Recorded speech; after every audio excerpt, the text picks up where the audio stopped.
Hola, bienvenidos a todos y todas. ¿Me escuchan bien? ¿Sí? Ahí, manito. Muy bien. Bueno, ¿qué tal? Mi nombre es Viviana Cialdela. Yo presido la Asociación Civil Corazón Quemero, junto a la extensión universitaria de la Facultad de Filosofía y Letras de la UBA, el SIDAC. Nos propusimos hacer este espacio, este encuentro, titulado Conversatorio de Educación, Pandemia y Discapacidad. Y bueno, para ello convocamos a especialistas, convocamos a directores, a referentes de la educación pública, que tanto nos enorgullece, y la idea es que comportamos este espacio relajados, un encuentro no formal, sino más bien de charla, donde podamos escuchar a los expositores y las expositoras, que van a tener una presentación, donde esperamos que sea con minutos, digamos, más o menos 7, 8 minutos, para que puedan hablar todos y todas, y luego vamos a abrir a preguntas que quieran hacer, que las vamos a hacer vía chat. El espacio que nosotros creemos que es necesario, que la sociedad también lo necesita, darle visibilidad al tema de la discapacidad en la educación, con ejes que tengan que ver con la inclusión, con la accesibilidad, y nos proponemos escuchar experiencias, propuestas, miradas diversas o similares. La idea es enriquecernos, y para eso estamos acá reunidos. También les contamos que este encuentro está siendo grabado y que se va a subir después vía YouTube, también al canal nuestro de Corazón Quemero, y también a las redes sociales. Entonces, la dinámica serán de 4 presentaciones, con este tiempo ya establecido. Al final vamos a invitar a que nos dejen preguntas vía el chat de Zoom. También está el subtitulado, que lo pueden ver en el margen inferior, dice CCC. Vamos a contar con esa posibilidad. No los escucho, pero veo, dice Verónica Rodríguez. Bueno, está la opción de subtítulos CCC, que la compañera Marina Heredia, no, del programa de discapacidad y universidad, nos va a acompañar. También tenemos la colaboración de Cecilia García, del equipo del SIDAC, que va a estar más en cuestiones técnicas.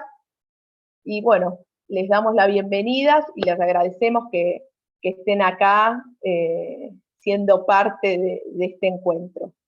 Vamos a comenzar con la presentación de la licenciada en Políticas Públicas, Vera Vera, se llama y se apellida Vera Vera, que es presidenta de TGD Padres TEA de Provincia de Buenos Aires.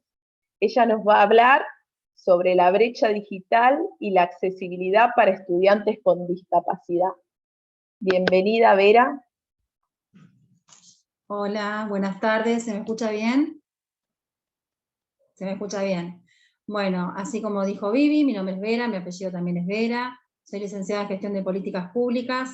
Este tema me parece más que interesante, sino solamente es como que no se tuvo en cuenta el año pasado como una política, ¿no? Como parte de la agenda de tanto el Ministerio de Educación, y bueno, me parece que el nombre de pandemia, educación y discapacidad es como mucho para desarrollarlo en poco tiempo. Lo que me interesaba destacar es, cuando se habla de la brecha digital, todavía qué impacto mayor tiene en una persona con diversidad funcional. Siempre las personas con discapacidad, en cualquier situación de vulnerabilidad, están todavía siendo más vulnerados o son más vulnerables a cualquier acontecimiento. Lo hemos visto también, por ejemplo, en lo que fue la decisión, ¿no?, de lo que es tanto el IFE o la tarjeta alimentar, bueno, no son tenidos en cuenta, no se visualizan, no se contemplan en las decisiones políticas. En ese sentido, como presidenta de la agrupación, hemos tenido sin fines de consultas y de manifestaciones de descontento por cómo se estaban escolarizando las pibas y los pibes de cualquier edad, inicial, primaria, secundaria e incluso universitaria, en este caso puntual con trastorno del espectro autista, pero que es una discapacidad intelectual muy frecuente, es la que tiene el índice de prevalencia mayor, no tanto en nuestro país, sino a nivel mundial, tomamos esas estadísticas. No se han hecho ninguno de los ajustes necesarios ni los soportes que necesitaban las personas con discapacidad para que puedan seguir estudiando en el contexto de virtualidad, ¿no? No se adaptaron los contenidos, no se ha hecho respetar todas las leyes y toda la normativa que tenemos a favor. Creo que todos los que estamos acá, o por lo menos los disertantes, conocen la Convención de los Derechos de las Personas con Discapacidad, saben del artículo 9, donde habla de accesibilidad, en términos de información, en términos de poder darle a todas las personas que necesitan un ajuste necesario, ese soporte para poder continuar. Y bueno, acá claramente hay una gran barrera actitudinal, ¿no? Porque no tenemos barreras normativas, tenemos una barrera actitudinal de poner en agenda este tipo de cuestiones. También tenemos una ley, que fue la ley 26653, que es de accesibilidad web, el 21 de mayo pasado, largaron desde la ONTI lo que es la accesibilidad web y no contemplaron toda la diversidad funcional. Es como que siempre falta un poquito más. Siempre falta saber o conocer cuál es el colectivo de discapacidad y qué necesidades particulares tienen cada una de esas personas que están en condición de diversidad funcional. El replanteo, o por lo menos lo que yo me imagino que sería el estadio ideal, sería poder tomar conciencia de cuántas personas tenemos escolarizadas con discapacidad, qué roles han asumido las docentes y los docentes del aula, qué roles se les adjudicó a todos estos dispositivos extras que son maestras de apoyos, APND, gabinetes orientadores, cómo han intervenido en el proyecto pedagógico individual de cada pibe integrado, cómo han sostenido el contenido curricular, sin poner al chico en una exposición de si es competente o no para el desafío de la virtualidad. Me parece que hay todavía una deuda pendiente, estamos lejos de que se perciba a la persona con discapacidad con derecho absoluto de estar inserto en la escuela. Créanme, como activista y como militante para que esto suceda, esta pandemia trajo a flote todavía la deficiencia que tiene el sistema educativo con las personas que aprenden diferente. No sé cuánto tiempo tenemos, pero bueno, lo que quería comentar es que para mí la propuesta sería poder hacer un relevamiento serio. Yo tengo conocimiento que ahora están por distribuir netbooks a 350.000 chicos con discapacidad. Este es un acuerdo de la ANDIS con el Ministerio de Educación de Nación. Sin embargo, estoy segura que no han llegado a todo el colectivo, porque bueno, con una experiencia anterior que tuve en el caso del lanzamiento del 168, que es la línea de ayuda para la no discriminación del INADI, hemos dado cuenta, nosotros como activistas pedimos una reunión y nos dimos cuenta que no está contemplado quien no puede comunicarse, por ejemplo, a través de lengua de señas, o quien no puede comunicarse con la oralidad, ni escribiendo textualmente palabras, ¿no? Quedó todo el colectivo otra vez de personas que necesitan la comunicación aumentativa y alternativa, no fue contemplado. Entonces, ahí está el rol de las organizaciones sociales, el rol de las personas que activan y que militan en la discapacidad, en poner en agenda estas cuestiones que tienen que ver con un colectivo muy grande, con la discapacidad más frecuente, que todavía sigue sin conocerse. Entonces, como para resumir, me parece que por un lado tenemos un sistema educativo antiquísimo que no está respondiendo a las necesidades educativas de las personas con discapacidad, Me parece que ya el sistema educativo como lo vivíamos antes de la pandemia se terminó, no existe más. Está bueno que nos replanteemos cómo seguir, está bueno que veamos o que aprovechemos las falencias del 2020, pero este 2021 no puede ser un año de improvisación. En este 2021 ya tuvimos todo un año para darnos cuenta qué roles y qué funciones debe cumplir cada uno de los actores en el sistema educativo. Las docentes, los auxiliares, los acompañantes terapéuticos, las maestras integradoras, los gabinetes orientativos, y empezar a adecuar, y empezar a llevar a la práctica la normativa que existe. La ley 26378 tiene rango constitucional, todas las leyes, incluso la 24.901 habla en el artículo 35 de facilitarle dispositivos informáticos a las personas con diversidad. Esto tampoco se cumple. Por eso, tomar las leyes, hacerlas cumplir y sobre todo llamar a la conciencia social y llamar a la comunidad al reconocimiento del otro con la diversidad que tenga del aprendizaje y poder enfocarnos en las fortalezas y no en las debilidades. Como dije, para mí el sistema educativo, como lo vivíamos antes, va a cambiar como un montón de actitudes y de cuestiones, como también va a cambiar el ámbito laboral y como también van a cambiar un montón de cosas, porque la pandemia nos dio un año para reinventarnos. Y me parece que este es el año de reconstruirnos. Gracias.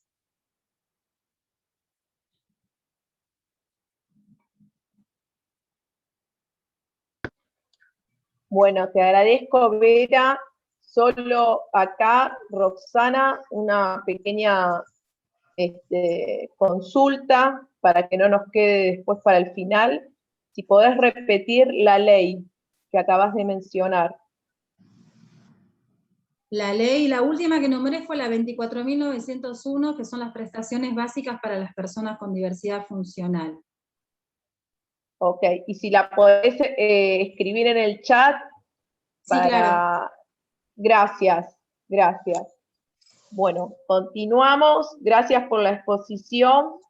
Vamos ahora a la presentación de Martín Cadel. Él es director de la Escuela Pública número 5 del Distrito Quinto y nos va a hablar sobre la integración en tiempos de pandemia. Bienvenido, Martín. Muchas gracias, un placer estar acá. Bueno, acompañando primeramente a lo que dijo la compañera, me sumo. Si bien nuestro ámbito es la ciudad de Buenos Aires, la situación que hemos vivido el año pasado ha sido fuerte, ha sido tremenda. Acompañar a las familias con discapacidad ha sido imposible. Prácticamente las familias se han visto superadas en todo sentido. No solamente, incluso con lo que decía Vera recién, con la falta de dispositivos y la falta de Wi-Fi para poder comunicarse, para poder estar presentes, sino también la familia para contener a esos chicos y esas chicas en esta situación. Y todavía lo siguen siendo. En ese sentido también ha quedado mucha gente, muchos trabajadores y trabajadoras al margen de todo esto. No se ha tenido en cuenta que muchos trabajaban de la presencialidad. Entonces, al no estar presente el chico en la escuela, el chico en el ámbito de acompañamiento terapéutico, esas personas se quedaron sin trabajo. O sea, todo lo que ellos tenían de ingreso quedó en la nada. Eso fue tremendo, tremendo, y fue muy largo, fue muy largo. Cuando uno habla de la presencialidad, uno no habla de la presencialidad sin tener en cuenta la pandemia y la situación que se está viviendo, que realmente es gravísima y más ahora.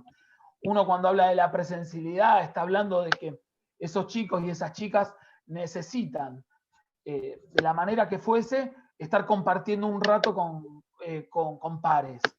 Eso no estuvo durante todo el año pasado y este año se empezó a trabajar.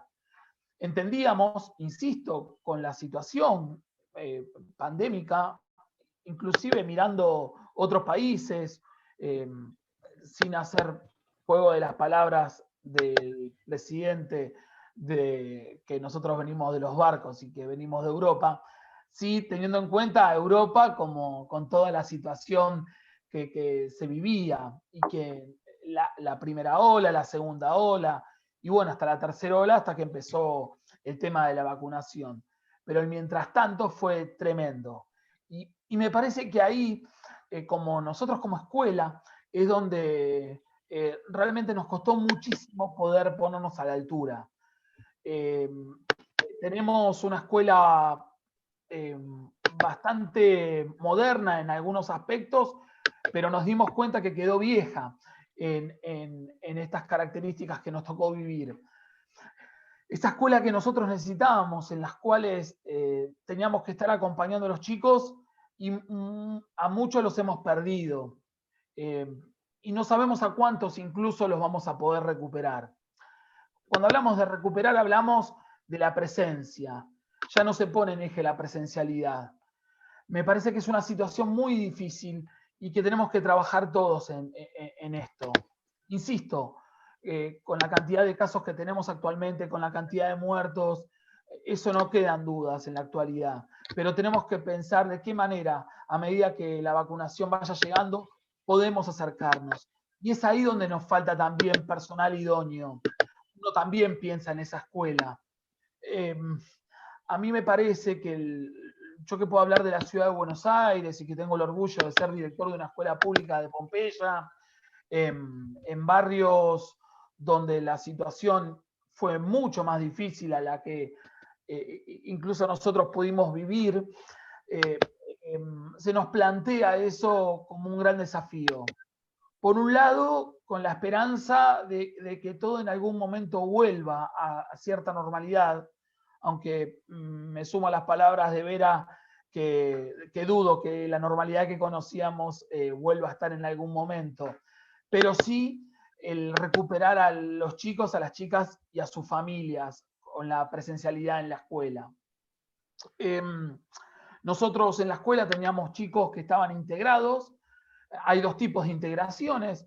Una integración es según la discapacidad, en la cual aparecen la famosa APND, que son acompañantes terapéuticos, que pueden ser psicólogos, pueden ser psicopedagogos o estudiantes, porque por el sueldo que ganan, muchas veces el psicólogo o el psicopedagogo que toma el cargo después seguramente se acomoda en un cargo mejor y con un sueldo mucho más digno incluso. Y entonces ahí trabaja personal que acompaña a los chicos en las clases, pero solamente acompaña, no puede tener una actividad, una función pedagógica, es justamente acompañante. Otro tipo de acompañante que se da también con personal que no es docente, nosotros lo llamamos los ACDM, es asistente celador para discapacitados motores. Esos también tienen una función de acompañar a chicos y chicas, ¿sí? Incluso hasta el baño por alguna situación específica, pero bueno, la función queda hasta ahí. No puede llegar a mucho más. Por eso es fundamental que haya más personal para acompañar las trayectorias educativas de los chicos y de las chicas.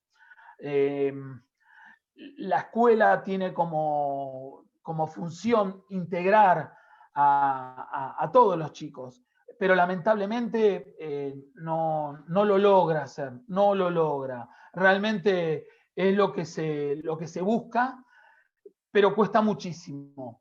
¿Por qué? Y justamente porque los docentes, las docentes, estamos en un continuo trabajo con respecto a lo pedagógico, con respecto al cuidado de los chicos, con respecto al acompañamiento. Y en verdad, cuando aparece un chico con una discapacidad, lo vemos como una carga. Eso tiene que salir de todo este ámbito docente. No tiene que ser una carga. Para eso, el personal directivo de las escuelas tiene que también cambiar de la cabeza. Tenemos que tener más capacitaciones, tenemos que tener mayor acompañamiento. Necesitamos la asistencia, necesitamos que alguien venga nos marque, alguien que nos capacite con un montón de herramientas que nosotros no podemos realmente y queremos acompañar. Pero también necesitamos conducciones que empaticen con las familias y con los chicos que sufren cualquier tipo de situación en la cual la discapacidad es una más. Nosotros vemos que las direcciones de las escuelas, en verdad, cuando les llega un chico y viene con un certificado de discapacidad, nosotros vemos que es una carga para la escuela, y eso no tiene que ser así. Nosotros vemos también que cuando el chico con discapacidad se va a otra escuela o lo que ocurre, vemos que también es como sacarse un peso de encima. Eso no puede ser, eso no tiene que estar más ahí.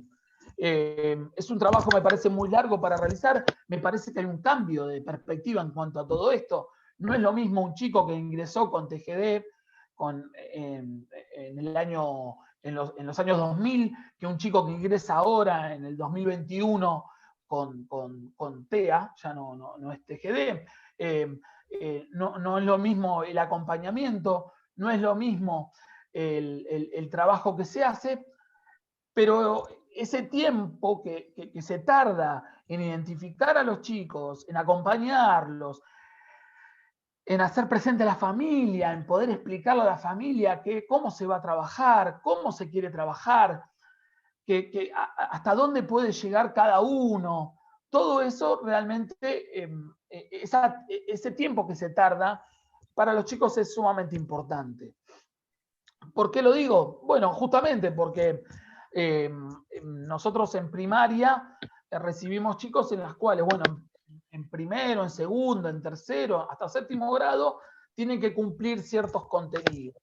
Esa escuela que nosotros conocíamos, en las cuales los chicos tenían que cumplir esos contenidos, era muy sencillo. Llegaba a fin de año, si llegaba a esos contenidos, pasaba de grado, y si no llegaba a esos contenidos, iba a marzo, ¿se acuerdan? Y después repetía en todo caso. Bueno, esa escuela fue cambiando muchísimo. Pero fue cambiando, pero lo que fue la capacitación no fue acompañada. Y me parece que ahí es donde más hay que trabajar este tema. Insisto, como director de escuela, nosotros muchas veces recibimos ya el chico con el certificado de discapacidad. Eso habla que se vino trabajando que el jardín inicial, ¿no es cierto? Me parece que inicial está haciendo un trabajo, el viejo jardín, ¿no? Inicial está haciendo un trabajo muy importante en detectar, en acompañar, en colaborar en toda esa trayectoria. Entonces, cuando uno recibe ya a un chico o una chica con una situación de certificado de discapacidad, ya puede prever incluso en la inscripción online, ya se puede marcar eso. Bueno, el tema es, ¿qué hacemos nosotros cuando recibimos a ese chico y cuando recibimos a esos niños? ¿Qué hacemos nosotros para acompañar a la familia? Esas familias son familias que también tienen que trabajar a la par de nosotros. Esas familias también tienen que entender por qué capaz a algunos compañeros se le dan un cuento más largo y por qué a su hijo o a su hija se le da un cuento más corto. Pero también cuando esa familia se la llama a una reunión o se la pide participar, también pensar en esa familia, porque esa familia necesita que se le hable, ¿sí? Y muchas veces se habla de un montón de contenidos logrados, de un montón de objetivos, pero se pierde esa situación. Hay escuelas donde más de 2 o 3 chicos por grado están con certificado de discapacidad. Y me parece que es ahí también donde se tiene que trabajar distinto, donde tiene que haber una empatía, pero también tiene que haber un acompañamiento. Y me parece que ahí el Estado tiene que estar presente. El Estado está presente en todo, lógicamente, es necesario la presencia del Estado. Pero también necesitamos, como lo dije anteriormente, un personal idóneo que pueda acompañar. La pandemia se hizo muy difícil, la pandemia se nos complicó muchísimo, en la pandemia quedaron muchas familias afuera de esto, quedó muchos trabajadores de la educación esperando que ser llamados para poder tomar los cargos, y me parece que el tiempo es urgente, y como decía Vera, la situación tiene que cambiar y alguien tiene que tomar las riendas. Muchas gracias. Gracias, Martín. Bueno, vamos a continuar. Ahora va a exponer Marina Heredia, quien es co-coordinadora del programa Discapacidad y Accesibilidad de la Facultad de Filosofía y Letras de la UBA. La exposición será sobre discapacidad y accesibilidad en la universidad. Bienvenida, Marina.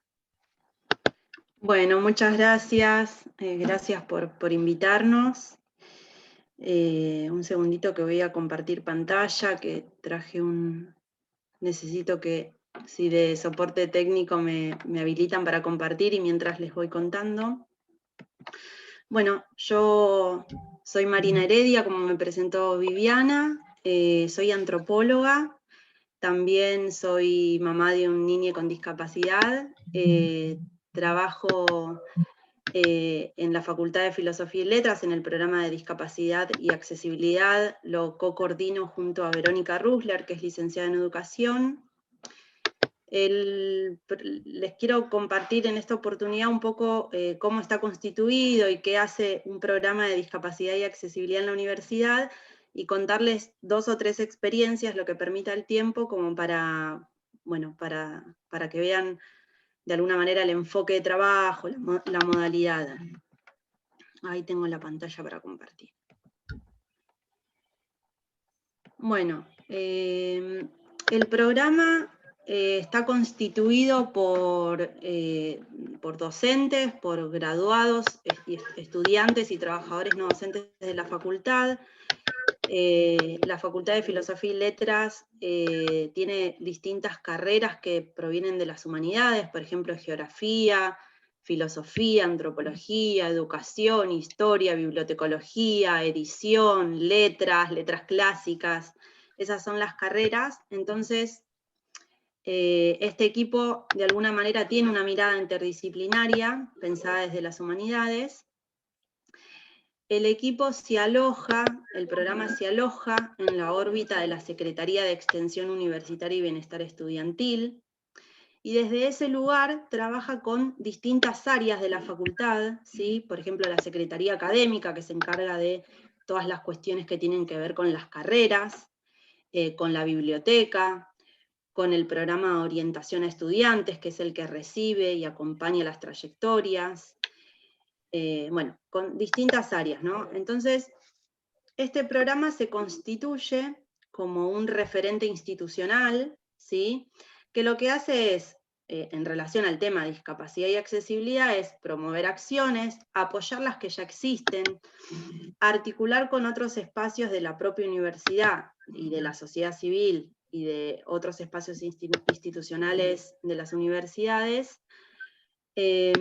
para garantizar de alguna manera el derecho a la universidad, el derecho a la educación de todos. Paso a la segunda. ¿Qué significa que se constituya como un referente institucional? La idea no es que los estudiantes con discapacidad acudan al programa de discapacidad cuando, digamos, planteen alguna barrera en concreta, sino que cada espacio de la facultad se hace cargo de las barreras que identifica, ¿sí? Por ejemplo, si un estudiante con discapacidad necesita algún tipo de orientación con respecto, por ejemplo, al ingreso, todavía no ingresó y tiene dudas respecto de las carreras, de cómo son las modalidades, el que recibe a ese estudiante es el programa de orientación, ¿sí? A estudiantes. Nosotros, como programa de discapacidad y accesibilidad, acompañamos al programa de orientación, ¿sí? Esto tiene que ver con pensar en caminos comunes, digamos, para todos, y no en caminos diferenciales. Esto lo vamos a ir viendo en los ejemplos concretos que traje hoy. Denme un segundito que les quiero como presentar un poco la modalidad. Las universidades están trabajando sobre el tema de discapacidad y universidad hace algunos años. Como decían Martín y como decía Vera, es un tema que, bueno, que se está transformando en el tiempo, que requiere que pensemos las propias prácticas, que nos adecuemos a la normativa, a la legislación. En este sentido, por ejemplo, nosotros que pertenecemos a la Universidad de Buenos Aires, que somos una de las facultades de la Universidad de Buenos Aires, lo que hacemos es, tenemos un representante, por ejemplo, que forma parte de una comisión de discapacidad y universidad a nivel de la UBA, ¿sí? Donde participan otros referentes de otras facultades, ¿sí? Entonces, hay una comisión que es de la UBA, donde participan referentes, los que tienen, de las distintas unidades académicas de la UBA y otros espacios de la universidad. Hay una red interuniversitaria de discapacidad, ¿sí? En la que participan distintas universidades nacionales, y hay una red latinoamericana y del Caribe sobre discapacidad y derechos humanos, que es mucho más amplia. Como verán, digamos, este tema está distribuido, digamos, a lo largo y a lo ancho del país, bueno, en Latinoamérica, y estos espacios sirven para intercambiar y justamente ver lo que está pasando hoy, ¿no? Hacer análisis de situación, ver qué está pasando, compartir experiencias, compartir estrategias, ver cuáles son las barreras con las que se encuentran los estudiantes y también docentes con discapacidad y trabajadores. En nuestra facultad, por ejemplo, hay docentes con discapacidad que también no han requerido apoyos porque lo han podido sortear, digamos, de manera personal, pero sí siempre estamos disponibles para acompañar. Eso es como más a nivel macro, ¿no? En la universidad. ¿Cómo es la propuesta de trabajo del programa? Por un lado, nosotros, tanto en los espacios de formación que tenemos, que ahora les voy a contar un poquito de qué se tratan, pero también al interior del propio equipo, nos vamos formando en una perspectiva crítica respecto de lo que es la discapacidad, ¿no? Como ya mencionaron Martín y Vera, lo que hoy entendemos por discapacidad es distinto a lo que entendíamos hace muchísimos años y hace algunos años. Es un concepto que fue transformándose, ¿sí? Y esto está, digamos, de alguna manera sintetizado en lo que es la Convención sobre los Derechos de las Personas con Discapacidad, que es un instrumento jurídico de rango supraconstitucional, o sea, tiene el mismo rango que la Constitución Nacional. A pesar de eso, hace falta, como decían recién los compañeros, que se trabaje muchísimo en estas cuestiones, pero la Convención lo que dice es que la discapacidad la define de la siguiente manera. Tiene que ver con personas con deficiencias físicas, mentales, intelectuales, sensoriales, que al interactuar con distintas barreras materiales o actitudinales del entorno, digamos, no pueden participar de manera plena o en las mismas condiciones que los demás. Esto nos indica que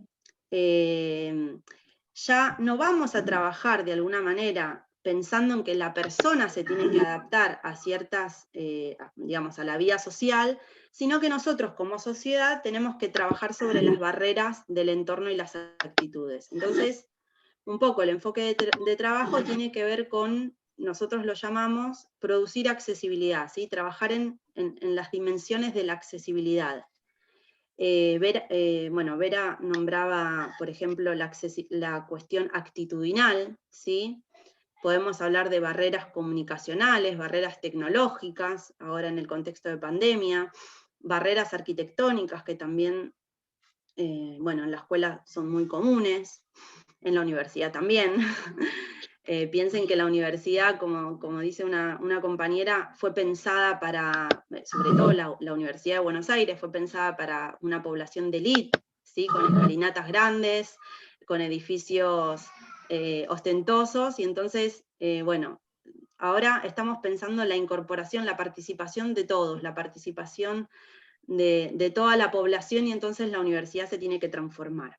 Entonces, trabajamos desde un enfoque de derechos y desde el modelo social que es el enfoque, digamos, que tiene la convención. El modelo social tiene que ver con propiciar la autonomía, con que las personas con discapacidad y las organizaciones, como está sucediendo hoy, tengan voz y puedan reclamar los derechos, puedan aportar conocimiento. Entonces, bueno, un poco esa es la modalidad de trabajo. Vamos a pasar, acá hay una imagen de, bueno, algo que parece muy común, pero es una persona usuaria de silla de ruedas, una joven que está bajando, digamos, de una rampa, y hay una multitud al fondo. Esto es, por ejemplo, el aula 108 de la facultad, donde se reciben los diplomas de las carreras. En esta aula, por ejemplo, la tarima no tenía rampa, entonces hubo todo un trabajo, por ejemplo, para que se pudiera implementar esta rampa, que parecía algo que no era urgente, como la entrada a un edificio, pero sí era en términos simbólicos muy importante, porque piensen que cuando uno llegaba a recibir su diploma, algunos tenían la posibilidad de hacerlo a la altura de la tarima y otros no. Entonces esto fue algo que se transformó pensando en que todos tenemos que, si existe esa posibilidad de recibirlo de manera elevada, para que te vean tus familiares, para que te vean tus compañeros, tus profesores, bueno, todos tenemos que acceder a ese espacio. Voy a bajar. Bueno, acá vamos a ver en concreto algunos dispositivos, algunos espacios con los que trabajamos, que están pensados en clave de accesibilidad. Uno es el espacio de consulta de material accesible Norberto Butler, que trabaja sobre las barreras de acceso a la lectura, ¿sí? ¿Qué pasa? Hay una demanda estructural en la universidad que tiene que ver con que no todos los estudiantes y las estudiantes acceden de la misma manera a los textos de lectura. Nosotros contamos con estudiantes ciegos, con estudiantes con baja visión, con estudiantes que no manipulan los textos ni los sostienen, digamos, con la mano, de manera, o sea, no acceden a la lectura de manera convencional, ¿sí? Entonces, se estuvo trabajando desde el 2012, por ejemplo, en un voluntariado universitario para producir materiales accesibles. Por favor, si hay alguna pregunta, interrumpan o lo comentan en el chat, porque es un tema, bueno, que parece que estoy hablando mucho y si hay algo que no se entiende, me lo dicen. Con respecto al material accesible, lo que quiero decir, por ejemplo, es que las personas ciegas, por ejemplo, encuentran barreras para acceder al material porque lo hacen a través de lectores de pantalla, ¿sí? En los últimos años la tecnología ha posibilitado, sobre todo para el que puede acceder a la tecnología, pero una vez que accedemos, hay programas de sintetizadores de voz que permiten la lectura a personas que no acceden de manera convencional, pero fíjense que estos programas, ¿cuál sería la barrera, no? La universidad tiene textos que no están en condiciones óptimas de lectura. ¿Por qué? Porque cuando uno accede al material de la universidad, y esto cualquiera que haya pisado filo y haya recibido un apunte, o también apuntes, digamos, de otros ámbitos, a veces esos apuntes están escaneados en malas condiciones, y cuando uno lo tiene que pasar por un lector de pantalla, eso no es óptimo. Entonces ese estudiante tarda más, ¿sí? Porque tiene que corregir ese texto, porque lo tiene que leer con dificultad. Entonces aquí lo que se pudo hacer, y la verdad es que se hizo con bastante dificultad al principio, porque no había recursos disponibles para hacerlo al principio, y tampoco estaban todos los conocimientos disponibles, pero con el tiempo se dejó de hacer un voluntariado universitario para poder, digamos, pensar en una política institucional que trabajara sobre esa barrera concreta, ¿sí? Entonces este dispositivo funciona en la biblioteca de la facultad. Nosotros como programa, bueno, durante muchos años hacíamos el voluntariado en la cárcel de Devoto, los que corregían los textos eran personas privadas de la libertad, Después, en esas producciones nos acompañó la Asociación Civil Tiflonexos, que es una asociación especialista en producción de material accesible. Lo preside una persona con discapacidad visual y tiene una biblioteca virtual de acceso, bueno, que trabaja sobre el derecho al acceso a la lectura. Después, otra de las políticas que, bueno, está impulsada por el programa de orientación a estudiantes y por la Secretaría de Extensión y la Secretaría de Asuntos Académicos, tiene que ver con un régimen transitorio de cursada, regularidad y evaluación, que este es un dispositivo que funciona, digamos, para distintas cuestiones que tienen que ver con la dificultad en alguna de estas cuestiones, ¿no? Por ejemplo, pensemos antes y durante la pandemia, ¿sí? Tenés una persona a cargo por problemas de salud y no podés estar en todas las clases. Vos mismo estás cursando una enfermedad, ¿sí? Bueno, hay un dispositivo específico, que este dispositivo se logró a partir de haber detectado todas estas situaciones y de haberse trabajado en distintas áreas, y lo que hace es conectar al estudiante con los docentes, o sea, con la cátedra. Como decía Martín, es un dispositivo que proporciona la facultad para acompañar al docente, ¿sí? No es que se le exige solamente al docente que haga esto. A veces no tiene las herramientas, entonces se acompaña. A veces es cuestión de articular, de decir, de generar un diálogo, de propiciar una conversación. Bueno, a veces, por ejemplo, también otro ejemplo, para ir, por ejemplo, al tema de evaluación, un docente no sabe cómo tomarle un examen a una persona que tiene dificultades en el habla o que no puede manipular el lápiz o la computadora. Esto se solucionaría con que el docente y la persona se pudieran comunicar. A veces se soluciona así, se llega a un acuerdo entre docente y alumne. Y otras veces interviene alguien, que puede ser el programa de orientación o el programa de discapacidad, para ayudar a articular estas acciones. Por ejemplo, yo en algún momento he acompañado a una alumna de la carrera de artes que lo único que necesitaba, le estaban tomando un final oral, ella tenía dificultades en el habla, y lo que hacía yo era sostenerle una lapicera, le leía a la docente la consigna, ¿sí?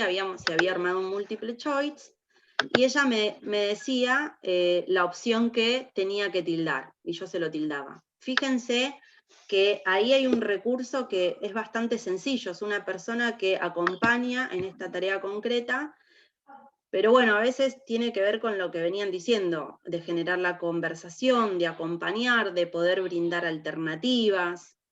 También tenemos estudiantes que a veces requieren algún examen en braille, entonces se puede, si bien se utilizan lectores de pantalla, se utiliza la computadora, digamos, para leer y para responder y para tipear, otras veces, para, por ejemplo, cuestiones que tienen que ver con los idiomas, sí, quizás es necesario la impresión del examen en braille, ¿sí?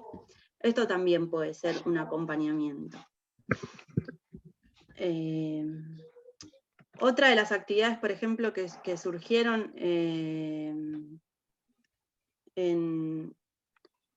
en contextos de pandemia, me voy a saltear estos, no sé cómo voy con el tiempo, no quiero... Estamos medio apretaditos. Sí, voy a pasar esto y cualquier cosa Por ejemplo, algo que nos pasó, que por ejemplo estuvimos conversando hoy antes del encuentro, tenía que ver con las barreras que encontraban las personas con hipoacusia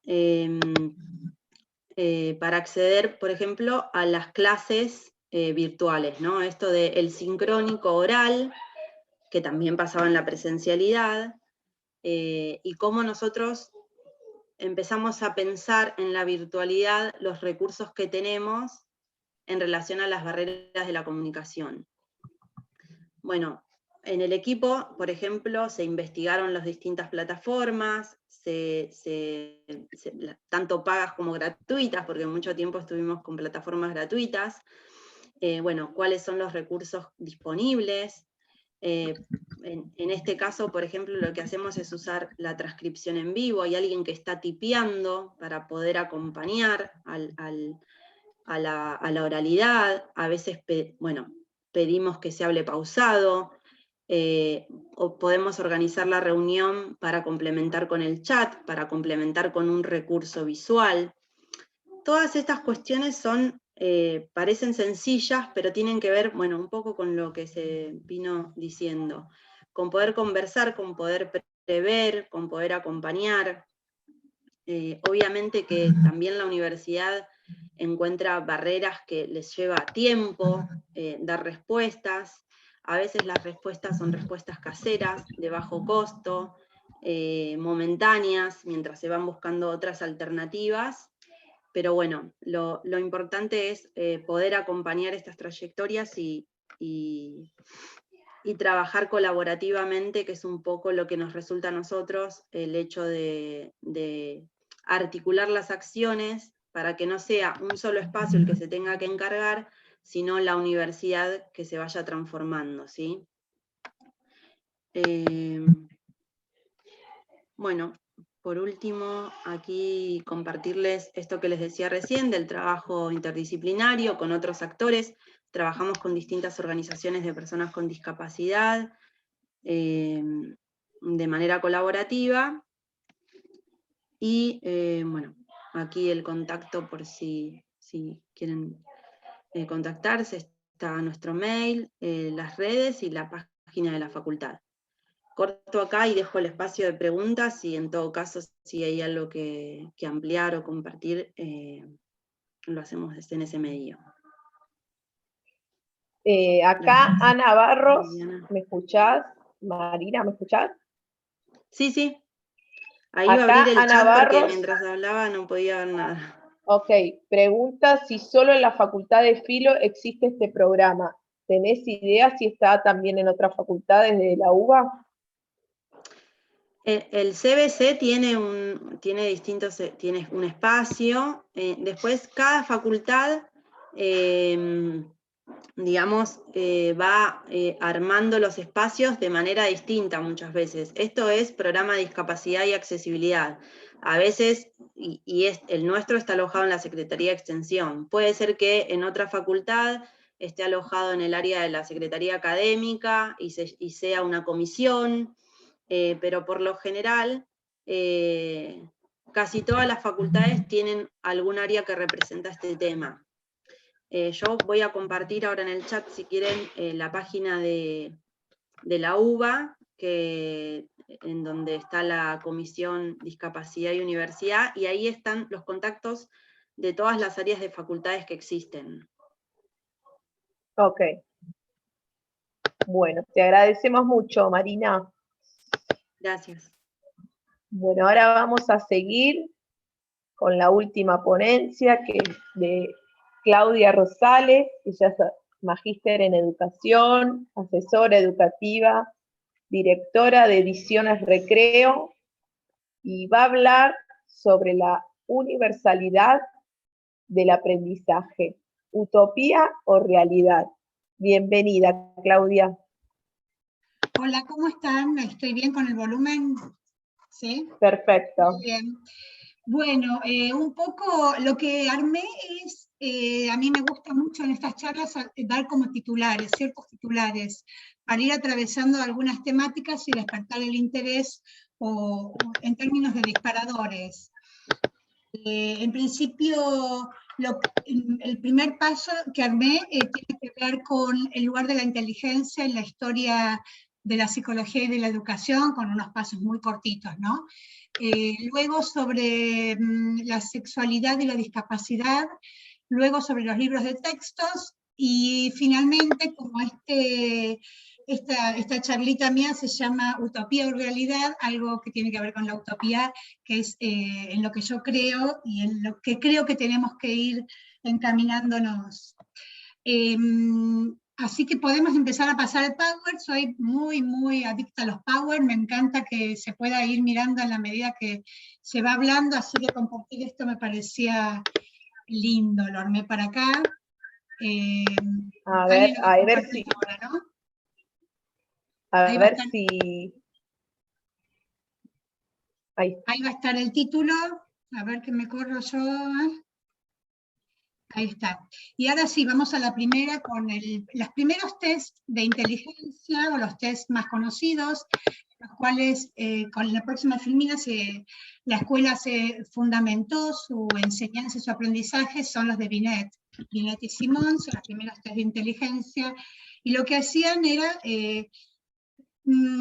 hablar sobre la normalidad, ¿no? Y esto es lo que a mí me gustaría resaltar ahora, es de qué hablamos cuando hablamos de normalidad, quién toma las decisiones de qué es la normalidad, quiénes deciden quién queda por fuera de esa normalidad. La escuela, como está pensada ahora, toma decisiones sobre esto, ¿no? Sobre dónde está la normalidad y cómo se encierra esa normalidad, cómo se enseña dentro de esa normalidad, y quiénes quedan afuera en términos ahora de inclusión, pero quienes están por fuera y tienen que hacer un esfuerzo para incluirse. Lo que yo creo, pensando ahora en la utopía, es que se puede abrir esa realidad, que se puede abrir ese modo, que se puede abrir y que se puede replantear estas cuestiones.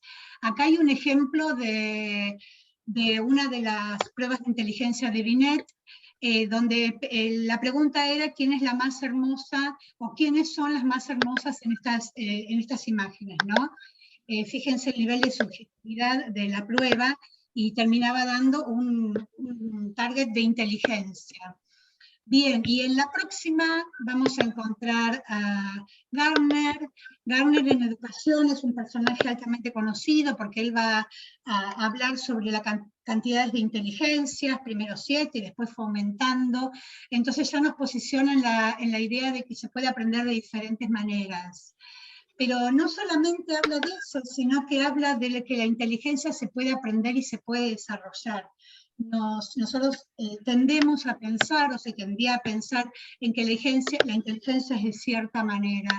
Inclusive, como dice acá, la inteligencia lógico-matemática y la inteligencia lingüística como ejes fundamentales de la educación, de la enseñanza escolar fundamentalmente, sin considerar otros tipos de inteligencias. Él habla de esta diversidad de tipos de inteligencias y que se puede ser inteligente de diversas maneras, y acá pienso en cuántas formas la escuela puede tener de hacer una propuesta lo suficientemente abierta, lo suficientemente posible para que las distintas personas que están dentro de ese lugar puedan responder, puedan hacer a su manera, a su modo. Dice Gardner, ahora no lo leí, pero estamos por el año 1983, son sus primeras postulaciones. Uno no nace con la misma inteligencia con la que muere, sino que va desarrollando, y según Gardner, va desarrollando unas u otras, ¿no? No necesariamente desarrolla y avanza en una sola, sino que va descubriendo unas u otras. Siguiendo con otro de los autores, fíjense que primero fuimos por el 1900, ahora 1983, y ahora vamos a pasar a Foucault, a 1987, que lo que postula es muy interesante y muy impresionante, y me hace acordar mucho a un profe que tuve en la maestría, que es Vaquero, que lo deben conocer, que él decía que en la escuela todos caminamos porque somos normales los que caminamos, porque la escuela no la armaron las personas que no caminan, sino ellos hubiesen sido los normales y los que caminamos hubiésemos sido los que no estábamos por fuera de la escuela. Dice Foucault entonces en esta hipótesis represiva, lo voy a leer, la integración se basa en el concepto de normalización, en relación a un supuesto patrón estándar, ¿no? Pensemos en Binet, que estaba decidiendo por dónde iba la inteligencia. Y en esta concepción, el peso está puesto en la persona. Justo hablaban hace un ratito de la definición de inclusión y las barreras del entorno, ¿no? Acá está puesto en la persona. Es la persona, dice Foucault, quien tiene que adecuarse al medio que permanece inalterable frente a ella. se determinan entonces prácticas normales, existe una normalidad. Por un lugar se arma esta normalidad, y luego queda excluido una cantidad de personas que se consideran que no cumplen con esa normalidad, y luego tenemos que ver de qué manera incluimos a esas personas. En vez de que haya una inclusión al comienzo directa y sin miradas a las diferentes personas, a las diferentes posibilidades, capacidades, intereses, modos de aprender, etcétera, etcétera, hacemos todo este trabajo, dice Foucault, ¿no?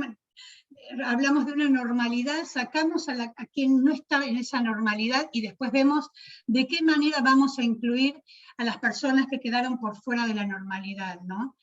Y en la siguiente filmina ya hablamos del concepto de inclusión, y acá tenemos estos dos conceptos. Esto está tomado de diseños curriculares, de documentos ministeriales, ¿no? El lugar de la integración y el lugar de la inclusión, donde en la inclusión todas las personas son diferentes y tienen, por supuesto, diferentes modos de aprender, y con respecto a la integración, que es un grupito a quien se le hace algo distinto, se lo acomoda de tal manera como se puede para que esté dentro de ese grupo. El concepto de inclusión parte de la idea de que todos somos diferentes y por eso nos espera que todos hagan lo mismo de la misma manera. Con esto pienso un poco en lo que decía Vera, en este sistema educativo deficiente y antiquísimo, decía Vera, ¿no? Y cuánto cuesta la inclusión, decía Martín, ¿no? Y pienso también en el lugar de también Martín hablaba del lugar de los contenidos, de esto de cumplir los contenidos. Cuánto tenemos que rever, cuánto tenemos que mirar, cuánto las políticas educativas tienen que trabajar sobre esto para tomar decisiones en donde cualquier persona pueda acceder a los espacios de aprendizaje, desde su lugar, desde su manera, desde sus posibilidades.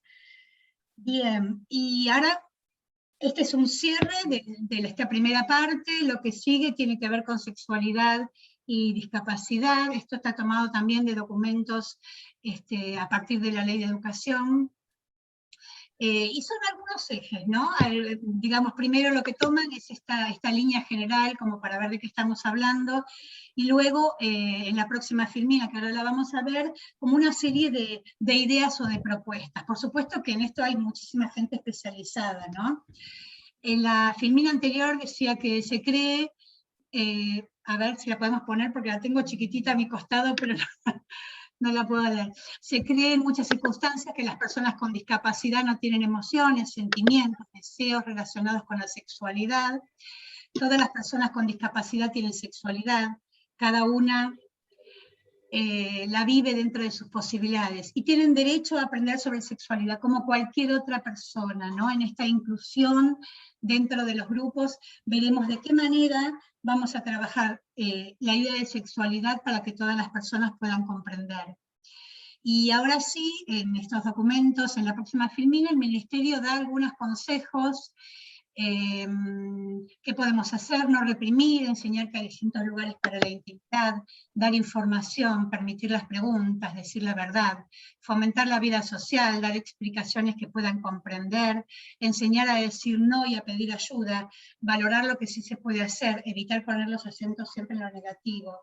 Con esto quiero decir que se hablaba en las charlas anteriores acerca de la importancia, ¿no? de hablar sobre la inclusión, de trabajar sobre la inclusión, y lo fundamental, pensemos en que nuestra ley de educación sexual integral hable sobre la inclusión, hable sobre las personas con discapacidad desde este lugar, desde la ley y desde qué podemos aportar, qué podemos hacer, cómo podemos pensar.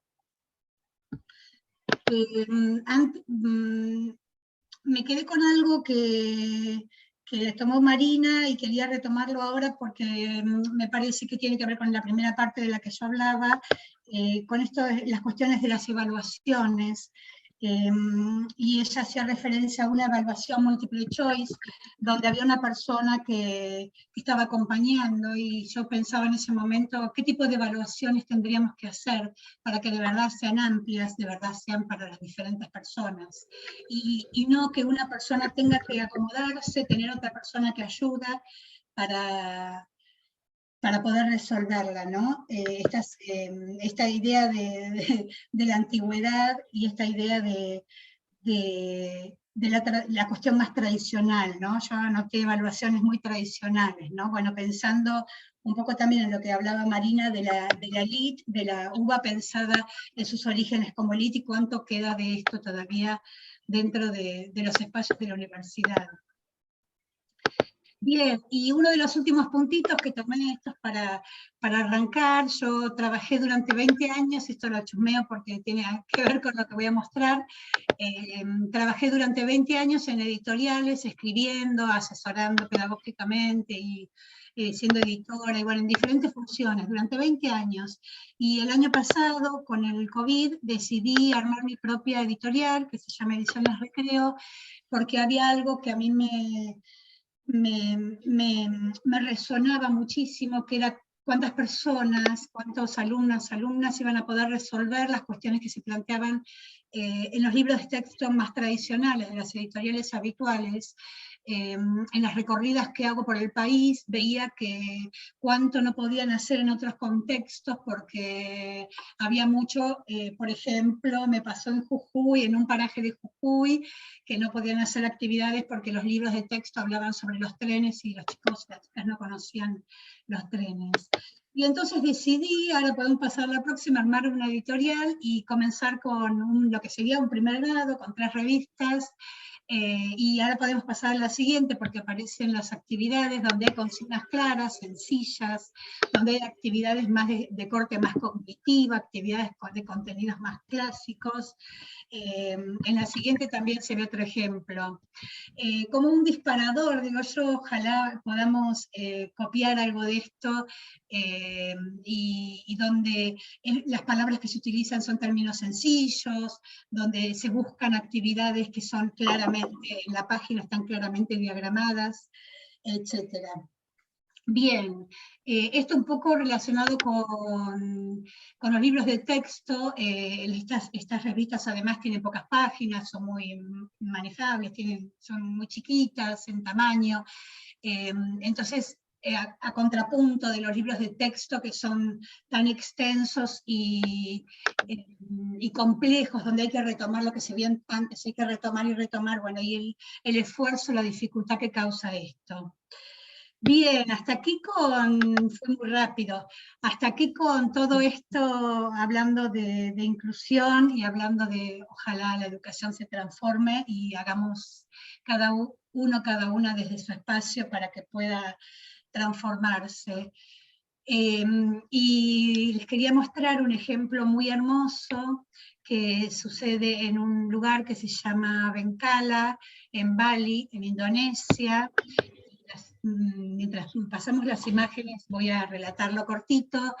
Hay una cantidad importante, consideran los pobladores de ese lugar, de chicos y chicas hipoacúsicas, de personas hipoacúsicas. Entonces directamente en la escuela se enseña la lengua de sordos, y las personas con audición o sin audición forman parte del colectivo. Hay más imágenes, no están ni excluidas, ni están por otros lados, ni nada. Es muy lindo verlo esto, escuchar los comentarios de las mismas personas, y cómo se casan y tienen hijos e hijas que oyen o no oyen, y ahí se terminó.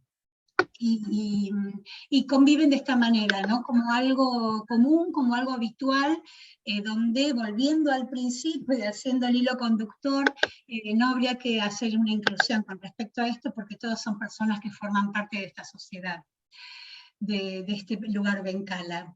Bueno, hasta acá llegué yo con esta presentación. Para mí es un placer estar acá. Vivi, muchas gracias por llamarme. Siempre hablar de educación y siempre pensar en términos educativos me da mucha alegría y me da mucha utopía. Bueno, gracias a vos, Clau. Llegamos al final de las presentaciones. Quienes tengan algún tipo de consultas, de dudas, de todo lo que se volcó en esta hora, las leemos y los leemos por el chat. Entiendo que Vera quería hacer un aporte final. No sé si Ceci la podés habilitar. Ahí estoy, creo, ¿eh? Ahí estoy. Bien.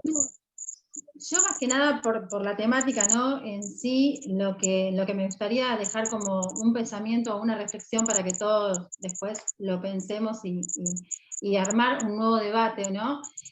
Basta de ese alumno superhéroe o ese alumno que está lleno de mérito solamente porque va y porque se educa en una escuela. Me parece que tenemos que correr ese lugar del alumno que supera barreras para educarse.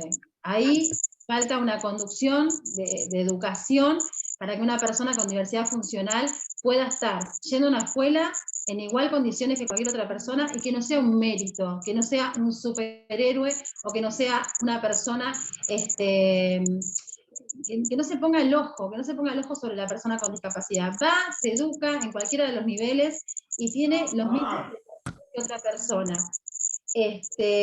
Por eso insisto, para mí falta una conducción real con respecto a las políticas inclusivas educativas y una definición de roles, de todos los actores intervenientes en la educación, en la trayectoria escolar de una persona, que todos los actores sepan cuál es su rol. Todavía no están definidos los roles de las personas que intervienen en la educación de una persona con diversidad funcional. Y algo también que estaba por acá anotado, entender que no es el alumno el que no está preparado para una institución, sino que es la institución todavía la que no está preparada para recibir un alumno, correr el foco del estudiante y poner el compromiso en quién debería de tener la responsabilidad, pero no estoy cargándome a los docentes, por supuesto que no, los docentes deberían de tener una capacitación claramente para poder, no ven la diversidad funcional en sus planes de estudios, y si la ven, lo ven desde una rama psicoanalítica, no con ese modelo social que nombraba Marina, sino con un modelo rehabilitador, asistencialista, poniendo delante del sujeto la condición de discapacidad o la situación de discapacidad. Todavía venimos con esa mirada de quienes arman las políticas inclusivas. Entonces, el desafío va a ser que dejemos de ver al alumno que se traslada en silla de ruedas, que es ciego, que es autista, que sea lo que sea, que dejemos de ver a esa persona como una persona que sobrevive a la educación.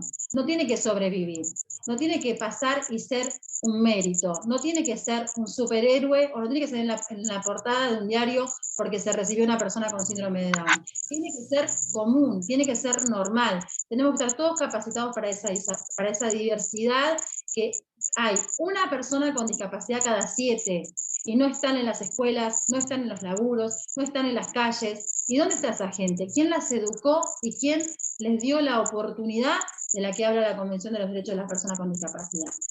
Me parece que ese como es el cierre, debatir cuál es el rol de cada uno. Todos acá, en menor o mayor medida, tenemos responsabilidades con respecto a la diversidad y a la inclusión. Y bueno, volver a repartir y esto, ¿no? La mirada de la persona con oportunidades y cómo podemos revertir y cómo podemos tomar conciencia de que lo que estamos haciendo es correcto y no estamos cayendo en el modelo rehabilitador, sino que estamos confiando en la persona, en sus potenciales y en sus fortalezas. Nada más. Bien, muchas gracias, Vera. Bueno, llegamos al final del encuentro. Creemos que son necesarios este tipo de espacios para dar visibilidad, para manifestar los retos que nos proponemos, que a la sociedad le falta, que al sistema le falta, que a las políticas públicas que nos faltan. Creemos que es necesario continuar haciendo trabajos conjuntos, donde también nos involucremos, no solo las organizaciones de la sociedad civil, sino la comunidad toda. Y bueno, y creemos que este también es un camino. Entonces, pensar y repensar dónde estamos. Estos diagnósticos que se sacaron en esta charla también son muy interesantes, y pensar una posibilidad de vernos en qué condiciones también llegamos a la pospandemia, ¿no? Y tener una mirada no solo negativa con toda esta tragedia que vivimos y que nos queda todavía por delante, sino es pensarnos hasta pedagógicamente cómo podemos seguir siendo más inclusivos también. Así que bueno, les agradezco a todos, a todas, a la Facultad de Filosofía y Letras, a cada uno y cada una que están interesados acá escuchándonos, a la escuela pública, que para mí es un orgullo y que esté acá presente, a la universidad pública también, con el prestigio que tiene la UBA. Así que llegamos al final, va a quedar grabado en YouTube, en el canal de Corazón Quemero, así que en breve las vamos a pasar por las redes sociales. Muchas gracias a todos y todas. Nos vemos.